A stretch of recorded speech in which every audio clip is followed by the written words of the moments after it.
बिस्मिल्लाहिर्रहमानिर्रहीम अस्सलाम वालेकुम एवरीवन। उम्मीद है आप सब खैरियत से होंगे। आज जो हमने टॉपिक डिस्कस करना है दैट इज़ डार्विनिज़म।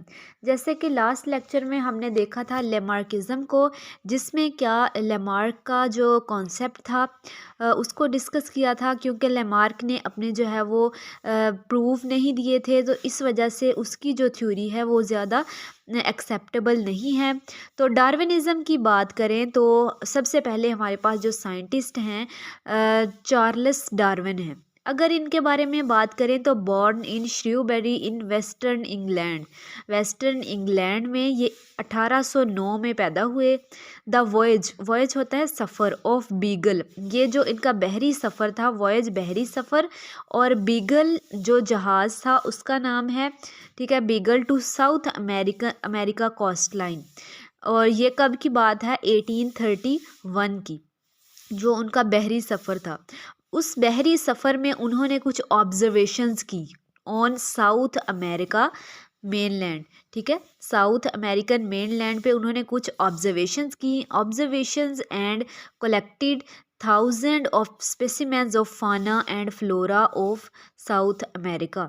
तो उन्होंने वहाँ पे बहुत सी ऑब्जर्वेशंस भी की और क्या चीज़ कलेक्ट की, बहुत सारे स्पेसिमेंस, बहुत सारे जो है वो चीज़ें इकट्ठी की, नमूने इकट्ठे किए, किस चीज़ के, फाना एंड फ्लोरा, जानवरों और पौधों के, ठीक है। फाना मतलब एनिमल्स और फ्लोरा प्लांट्स, साउथ अमेरिका के अंदर।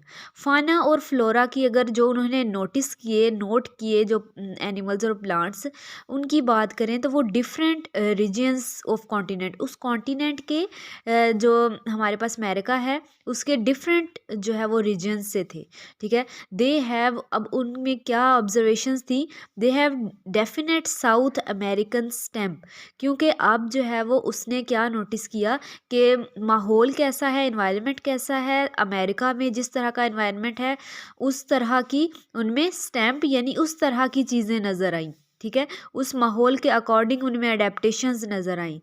Very distinct from life forms of Europe, जो यूरोप की स्पीशीज़ हैं, लाइफ फॉर्म्स हैं, उनसे जो है वो काफ़ी डिफरेंट चीज़ें नज़र आई। तो इससे उसने क्या देखा कि जो एनवायरनमेंट है उसके अकॉर्डिंग जो है वो जानदार हैं, स्पीशीज़ हैं, वो अपने आप को क्या कर लेती हैं, उस माहौल के अकॉर्डिंग अडॉप्ट कर लेती हैं, ठीक है। तो इस वजह से माहौल के अकॉर्डिंग उनमें क्या आ जाता है, चेंज आ जाता है। तो यूरोप की जो स्पीशीज़ थी वो किससे डिफरेंट थी, अमेरिका से। और अमेरिका में अमेरिकन स्टैम्प यानी उस तरह की, उस माहौल से रिलेटेड स्पीशीज़ पाई जाती थी। और कुछ जो है वो फॉसिल्स को भी स्टडी किया, जो कि जो साउथ अमेरिकन मेनलैंड है उसके साथ ही डिस्टिंक्ट थे, जैसे through the clearly different from modern species. अब कुछ जो है वो फॉसिल्स उन्होंने जो है वो डिस्कवर किए, कुछ फॉसिल्स को स्टडी किया, तो जो फॉसिल्स थे वो मॉडर्न स्पीशीज़ से थोड़े से डिफरेंट थे, क्योंकि अब जो प्रेजेंट स्पीशीज़ हैं वो उनमें थोड़ा चेंज आएगा, इन्वायरमेंट में जब चेंज आएगा तो उनमें भी क्या होगा, चेंज आएगा। तो जो फॉसिल्स हैं यानी पुरानी स्पीशीज़ हैं उनमें, लेकिन वो सिमिलैरिटीज़ ज़रूर थी, लेकिन उनमें जो है वो थोड़ा सा मॉडर्न स्पीशीज़ से डिफरेंस पाया जाता है। But also have resemblance to living plants and animals, लेकिन सिमिलैरिटीज़ भी हैं। इसका क्या मतलब है कि जो पुरानी स्पीशीज़ हैं वो सम हाउ जो है वो रिजेम्बलेंस रखती हैं, लेकिन इन्वायरमेंट के डिफरेंस की वजह से वो एक दूसरे से क्या है, डिफरेंट नज़र आती हैं। ऑब्जर्वेशन ऑफ गैलापागोस आइलैंड, अब ये हमारे पास क्या है, पूरा एक साउथ अमेरिका है, ठीक है, साउथ अमेरिका है, और ये इस पे एक छोटा सा आइलैंड है, ठीक है, जजीरा है, गैलापागोस आइलैंड, ठीक है। अब ये जो है वो हमारे पास अंदर स्पीशीज़ पाई जाती हैं, तो ये जो गैलापागोस आइलैंड है इसका इन्वायरमेंट डिफरेंट है, ठीक है, इसका इन्वायरमेंट डिफरेंट है पूरे साउथ अमेरिका से। इस आइलैंड का डिफरेंट इन्वायरमेंट है, इसमें स्पीशीज़ जो है वो डिफरेंट नज़र आई। अब पजलिंग केस क्या था, ज्योग्राफिकल डिस्ट्रीब्यूशन, ठीक है, फाना ऑफ आइलैंड। अब ज़्यादा उसने फोकस किस पे किया, फाना पे, फ्लोरा पे भी किया, लेकिन एनिमल्स को ज़्यादा उसने देखा। Most animal species leave now here else in the world. अब जो स्पीशीज़ यहाँ पे पाई जाती हैं गैलापैगोस आइलैंड पे, वो दुनिया में कहीं और नहीं पाई जाती। हालांकि ये किस में जो है वो साउथ अमेरिका का एक आइलैंड है, लेकिन जो यहाँ पे स्पीशीज़ पाई जाती हैं वो कहीं और नहीं पाई जाती। Aldous they resemble species living on south American mainland, ये इसमें जो है वो सिमिलैरिटीज़ ज़रूर हैं, लेकिन वो स्पीशीज़ क्या है, डिफरेंट है। सिमिलैरिटीज़ पाई जाती हैं साउथ अमेरिकन मेनलैंड से। Plants and animals that strayed from south American mainland and diversified different islands, क्योंकि कुछ जो है वो ऐसे यहाँ पे स्पीशीज़ मौजूद हैं साउथ अमेरिका में, वो डिफरेंट आइलैंड पे जब माइग्रेट करके गई तो वो वहाँ पे आइलैंड का जो इन्वायरमेंट था वो क्या डिफरेंट था, इस वजह से उनमें क्या आ गई, चेंजेस आ गई। अब वहीं पे उसने कुछ फिंचेस को भी डिस्कवर किया।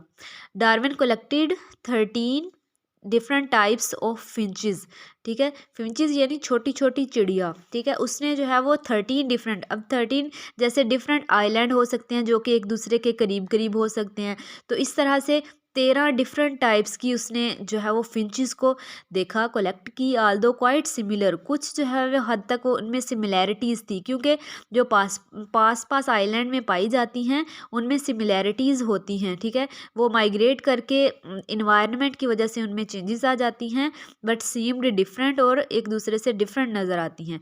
ऐसा हो सकता है कि कुछ जो चिड़िया थी उनकी चोंच जो है वो लंबी थी, उनको जो है वो स्टेम से खुराक हासिल करना होती होगी, और कुछ जो है वो उनकी छोटी चोंच है जिसकी वजह से वो छोटे स्टेम्स या पत्तों वगैरह को खा सकती हैं।